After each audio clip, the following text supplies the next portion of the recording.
Hello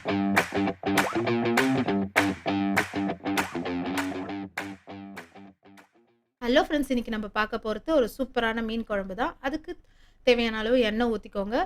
கடுகு, ஜீரகம், கொஞ்சமாக வெந்தயம் போட்டுக்கோங்க. கசப்பு இருக்கும், அதனால் கொஞ்சமாக சேர்த்துக்கோங்க.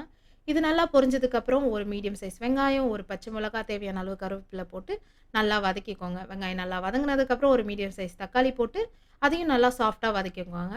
தக்காளி நல்லா சாஃப்டானதுக்கப்புறம் நான் புளிக்கரைசல் ஆட் பண்ண போகிறேன். புளிக்கரைசலுக்கு 2 lemon size medium lemon size புளி எடுத்துக்கோங்க.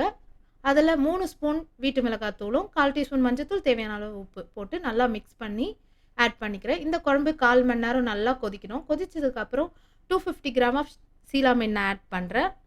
அதை நல்லா வாஷ் பண்ணி ஆட் பண்ணிக்கோங்க. இது ஒரு கொதி வந்தோடனே மீடியம் ஃப்ளேமில் வச்சு ஒரு 5 நிமிஷம் கொதிச்சா போதும். சீக்கிரமாக மீன் வெந்துடும். அவ்வளோதான், சூப்பரான மீன் குழம்பு ரெடி ஆயிடுச்சு. இதை நீங்கள் ஒயிட் ரைஸ் கூட சர்வ் பண்ணலாம். நல்லாயிருக்கும். ட்ரை பண்ணி பாருங்கள். Thanks for watching our channel. Subscribe to our channel, like and comment. Enjoy your food. Bye.